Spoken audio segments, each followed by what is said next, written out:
gig. I did a gig a while back where a bunch of the audience was mostly teenagers, and in retrospect, I don't know why, but I was really, really pleased. I thought, yes, this is my ideal audience, and it didn't. What I didn't realise at the time was that half of them were Spanish exchange students and didn't speak any English. But I kind of soldiered gamely on, and I thought, if I was their age, I would think I'm really cool. And I was like, this is going to be a great gig, this is going to be a great gig, and the kids are just going to love me, and they're going to think, oh my God, he talked about bums, he swore, he's like the most amazing adult. And they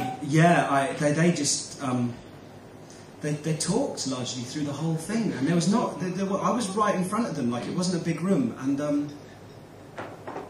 I've just given up on all teenagers, and I hate them now. And so I kind of wrote a poem about it, because I think, I was looking to them, not unreasonably, for a little bit of healing to take place, and they cruelly battered me back. So fuck them, basically. And this is a poem. I wrote this last night, so I hope you'll kind of like excuse the paper, but and it goes exactly like this. The past is another country, a crap one, like Belgium. Rife with brown-trousered tedium, where no one sees disasters coming, where the phones are big as bricks, where men sleepwalk down aisles with their future ex-wives, where the only telly is repeats. But don't slag it off, 'cause I was born on those streets, where my gawky demeanour and penchant for munching made my peers jeer, "Oi specky! Oi sumo! Oi bunchin!" I heard that the bruise on your tricep needs punching. Now don't you go dream of amounting to something. I told you last Tuesday, or hasn't it sunk in? These lads who led lives of fags, football and spunking, who sat their exams and got straight A's in flunking. While girls, deaf as surgeons, sat squeezing their blackheads, all strung out on burgeoning hormones like crackheads. They used boys like me for their sarcasm practice. I vied for one girl who seemed gentle and kindly, an angel. She'd surely have never maligned me. She'd never go or behind me. Oh, the rolled eyes and wrinkled nose, dry gagging gesture she did to her friends when I tried to impress her, as if she'd been licked by some rough-tongued molester, like Caliban came from his cave to caress her, or swarms of black locusts had tried to undress her. Go back to your books and Nintendo, Professor! And so I jawed shut, like a Volt or a clam, like a transformer morphing back into a van. Fast forward to now, and my ego's intact. I've seen a girl naked, seen several in fact. I keep my achievements impressively stacked, and when I'm a twat, well, it's part of my act. And one day, I end up in a scene from my dreams. I'm up on a stage and the crowd's mostly teens. So mustering all my newfound self-esteem, I think, right, time to show these kids just what cool means. I thought they'd like me. I thought they'd admire me. I thought they'd be inspired, aspire to be like me, like I was a guy off the telly. I thought they might at least smile politely. Oh, in my head, how they'd applaud, they laughed and howled and cheered. But in real life, I got ignored because they thought I was weird. The youngsters sat there looking bored. They made me feel a crooked fraud, till something deep inside me roared, I will not take this anymore.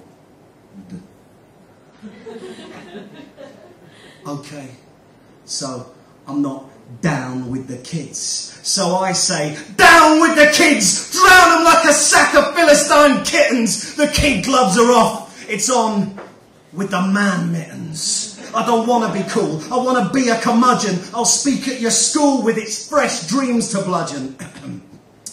The Oxford English Dictionary defines teenager as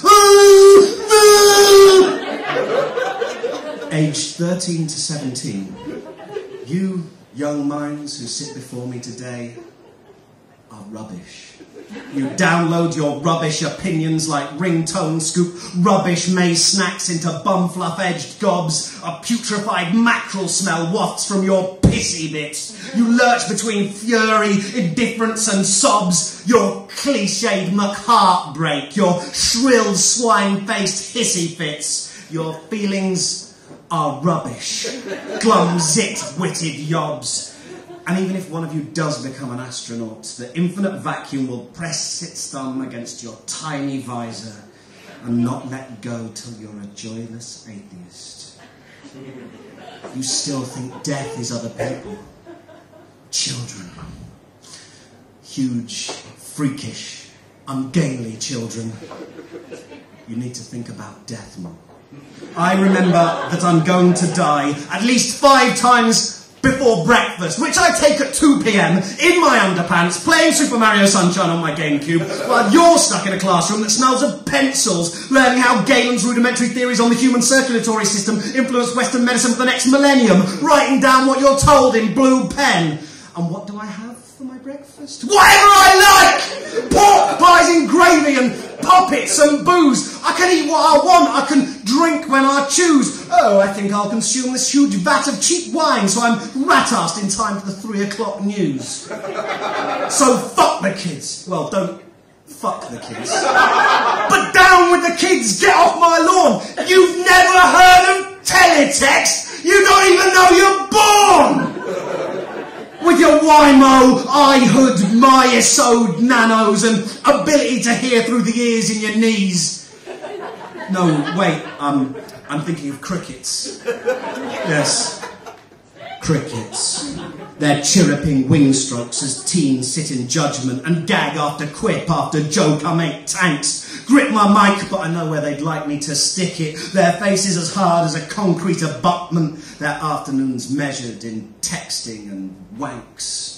So go on, don't love me, I don't need your approval. I'd sooner fork out for a bollock removal. And if you should come crawling back on your knees, bearing blog hits and friend requests, begging me, please, without you the whole world is greyer and colder. Look, Jenny has tippexed your name on her folder. I'll shake my head slow in the warm, changing breeze.